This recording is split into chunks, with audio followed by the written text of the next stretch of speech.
Сегодня в 400-й раз, как запоздалый странник, я вновь предпринимаю шаг столь же отважный, сколь и безумный.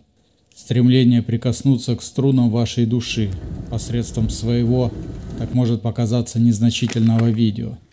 Как великий первопроходец, я, воображая себе роль гида, направлю ваше внимание в дикие нетронутые уголки Республики Коми, где, уводя вас в невероятные леса, пазлы природы складываются в буйную симфонию жизни.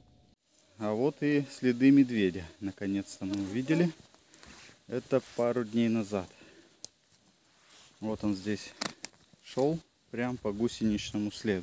И через час мы знали, что будет темнеть.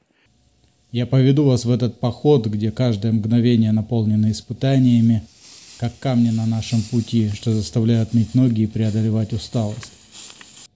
Мы столкнемся с многими трудностями и лишениями, со стаями комаров, шустро истребляющими наш покой, с мошкой, которая, как разъяренные особы, стремятся взять нас в плен. Но все это ничтожно перед лицом великолепия, которое ждет нас впереди.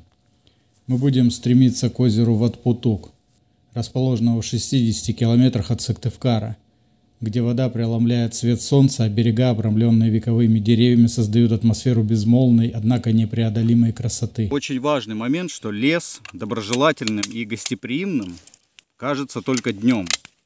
Поэтому из года в год я беру с собой одно и то же успокоительное средство.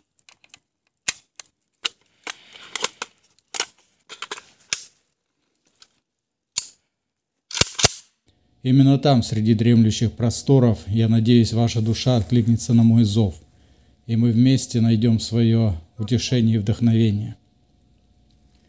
Давайте же смело, несмотря на превратности судьбы, устремимся навстречу этим природным просторам, полагая, что даже в самих трудностях таится красота. Мы встанем плечом к плечу с этим миром в его первозданной грандиозности. И может быть именно там, среди неприступных лесов и тихих вод, откроется зримая связь между нашими сердцами, соединяющая нас с великой и неисчерпаемой гармонией жизни. В этом походе мы будем искать не только озеро, но и ответы на вечные вопросы. Почему нас тянет на природу? Несмотря на все трудности, почему мы готовы отказаться от привычного комфорта ради этой дикой красоты? Возможно, в этом путешествии мы найдем ответы. Возможно, мы поймем, что природа – это не просто место, это состояние души. Это возвращение к истокам, к самому себе. Ну что, ситуацию, значит, сейчас расскажу, что у нас с костром не так. Так, в общем, заготовили дров мы прям очень много. Наверное, дофига. Вот у нас дрова. Ночи сейчас более-менее еще светлые. Вот, где-то в 4 утра, я думаю, будет светло. И сейчас время начала 10. Вот. И в чем фишка, что у нас, ну, как бы на время, на поиск места было немного. Немного, потому что мы закончили коп, приехали сюда, и через час мы знали, что будет темнеть. Вот, поэтому быстро нашли полянку в лесу, недалеко от дороги, где-то там есть машина, ну, метрах, я не знаю, 10, наверное, машина здесь. Вот, костер мы разожгли на корне. Не на корне, а на пне. Вот, у нас вот сухих много. Мы можем сейчас кинуть из этих сухих, и они будут гореть часа 2. Но нам надо, чтобы горело все ночь. Где-то часов 8 мы посчитали. К тому, что мы заготовили дрова пилой ручной. Из того, что было здесь в окружности. Мы ничего не валили, это все то, что был, это валежник. И вот эти сваленные березы, они сырые. Их дофига, их хватило бы на всю ночь, но они сырые и они не горят. В общем, вот так вот. Вот так, видите, уже намного веселее. Здесь рядом палаточка. Там медведи. Там росомахи. Березы, просто видите, как береза горит. Она лежит в углях, и она не горит. Она просто тлеет, превращается сама в уголь. Вот у нас тут костер. Здесь у нас заготовка дров, так чтобы с утра просто вышел из палатки. ничего не искал, знал, что у тебя есть запас на ночь. Просто поднялся, надел перчатки, подкинул и дальше спи. Так, ну что, прошло минут 20. Надо вот эту друг на друга накинул, потому что яркое горение перестало. Вот, а хотелось бы, чтобы все-таки этот цвет озарял немножко наше место, где мы ночуем. Просто так спокойней, и все. Вот это я со вспышкой в лесу. Спокойно, много звезд. Завтра будет супер погода, там где-то плюс 21. Вот, я все жду, пока разговариваю, когда разгорятся вот эти две, которые я положил, вот это и вот это. Они сейчас вместе там соприкасаются. Должен быть здесь огонек. Потом они перегорят, и перегорают, это падает туда, это падает туда. У нас получается 4 бревнышка, и они снова горят. Вот, нам нужно это, чтобы не пилить, их, чтобы они сами прогорали. Об этом я уже говорил. Здесь у нас еще есть запас. Этого на утро нам 100% хватит, но неудобство только в том, что приходится подкладывать постоянно. Оно бы вот так вот и дымело до утра, но все-таки когда костер с огнем, с огнем спокойней. О, летит спутник, но не для этой камеры. Такие видеосъемки. Никаких каких-то хрустов, пения птиц и звуков, которые бы настораживали. В лесу нет, в лесу очень спокойно. Ни дерево никакое не скрипит, ничего не качается, потому что нет даже ветра. Вот он, дым идет. Ну что, прошло еще 30 минут, как видите, дым есть, все как бы в углях, но не горит. У нас будут две. О, она уже перегорела немного. Вот вместе так положить.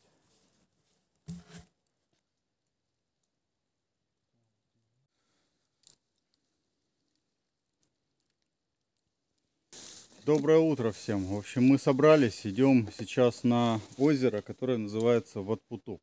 Вот, на это озеро я ездил на мопеде Альфа пару лет назад, показывал видео. Сегодня мы идем пешком, идти около 6 километров. Вот плюс-минус по такой, иногда по заболоченной дороге. О, красавчика.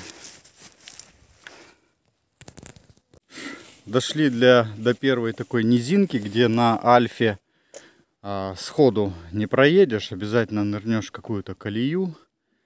Вот здесь на Альфе едешь медленнее, чем идешь пешком. В общем, комаров не так уже много сейчас. Вот, идем покрикивая мишек, потому что места здесь, сами понимаете, какие. Поэтому с собой все необходимое для отпугивания медведей. Ну и прочего зверя, которое здесь есть. Пока что идем вот так вот. Тепло. Погода лучше не бывает. Немножко трава.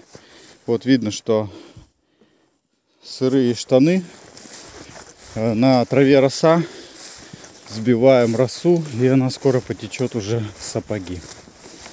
Вот на таких местах обычно видны уже следы каких-нибудь зверей.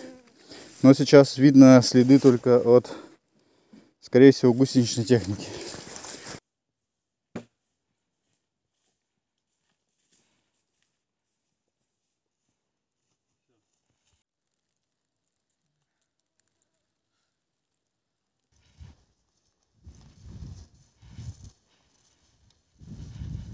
Ну что, метров 400, и мы около озера добрались. Шли сюда. А сколько мы сюда шли? Ага, час 50. Ну еще минут 10, 2 часа. На этом кадре мы, как преисполненные судьбоносной тревоги искатели, преодолеваем одну из мелиардивных канав, что предстает нам на пути к озеру. И подходим мы с западной стороны. Но если взглянуть с северной стороны озера на карте, картина преображается. Здесь мы видим множество этих канав, многочисленных, как страдания и радости, пересекающие жизненный путь, который, подобно этому озеру, изобилует спокойствием и безмолвием, готовым принять наши тревоги, если мы лишь позволим себе остановиться и отдохнуть. Ну что, здравствуй, озеро. Мы до тебя добрались.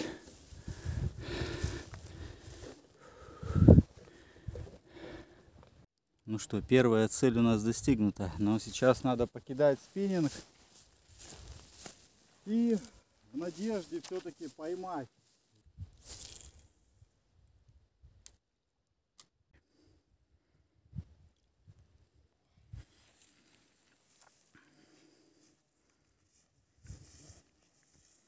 План поменялся.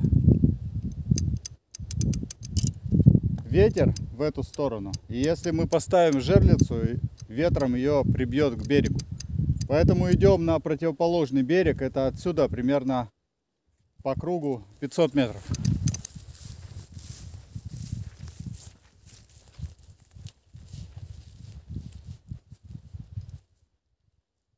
Так, ну что, были мы вон там. А теперь мы переместились на восточную сторону озера.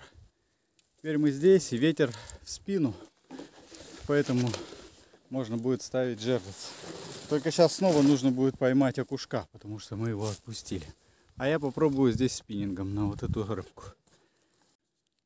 Где-то, наверное, литр полтора надо.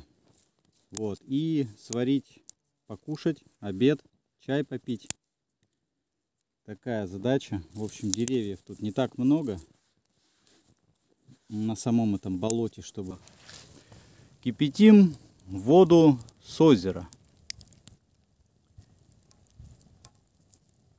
Кстати, можно было, знаешь, этот окушка бросить, была бы уха, чисто для запаха, да? Запаха болота. В общем, варим. Варим обед. Здесь у нас чай в кружке. Костер сейчас уже потухнет. Сложно здесь искать дрова. Их здесь нету. Вот, поэтому сразу и чай, и вермишель. Вермишель будет с мяском. И со щукой он точно не будет. Вермишель, она не ловится.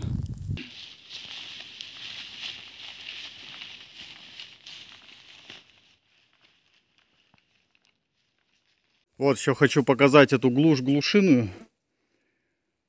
Вот такой лес. Дорога. Ну, на машине. Тут только на вездеходе, на гусеничном проезжает какой-то охотник, рыбак. Вот, на машине, на каком-то УАЗике нет, здесь не проедешь. Вот такая дичь. Здесь просто вот днем это выглядит все как-то доброжелательно, гостеприимно. Но ночью лучше здесь не появляться. Если появляться, то костер как минимум. Вот смотрите, еще какие 3 березы. Огромные просто.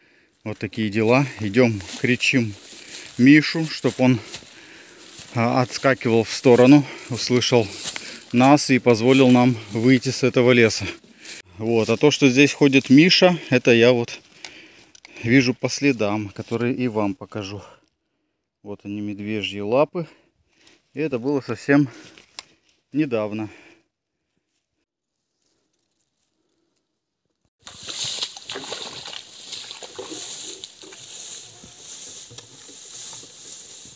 Подняли тетеревов 4 штук. Одна села вот здесь, в 10 метрах от нас. Сейчас спугнем, улетит, покажу. А, вот она, на эту елочку, видимо, села.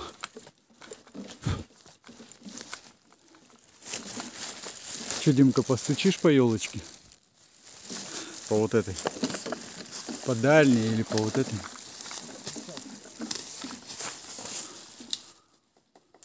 Не-а, здесь нету. Где-то дальше там было, по-моему. Да? Блин, сидит и не видно даже, обалдеть. А, вон она. Видел? Вон она сидит. Головешка. Блин, как бы ее подснять-то. Не знаю, смогу ли. Да, вот ее видно в центре кадра, это голова ее. Постучи по дереву, пусть она слетит. Это центре, который? Да, вот это вот. Сможешь? Вон она, головой машет, крутит. Вон она, вон она, вон она.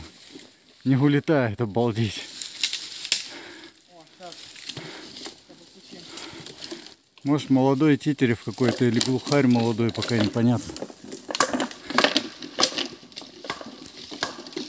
Не улетает, Димка. Вон крутит головой. Да, она Блин, сидит и не улетает, обалдеть. Ладно, пойдем дальше. Самый прекрасный момент после 3 часов пути. Мы дошли до машины. Так, размышляя о том, почему же так неотразимо влечет нас к природе, невзирая на легкомысленные неудобства и назойливых комаров, я пришел к некоторому выводу, который открывается как завуалированная истина. Стремясь к уединению, мы, словно искатели потерянного смысла, обращаем свой взор к дикой красоте, к той живительной силе, что царит вне хаоса городской суеты. В этом контексте природа предстает перед нами как источник удивления и вдохновения. На природе мы испытываем восторг, увидев взлетающую утку, юного глухаря, грациозно вознесшегося на ветви дерева, напоминающий нам о том, что есть место в мире, где жизнь продолжается отрадно и невинно. И в эти моменты, словно сама природа соединяет нас с гармонией.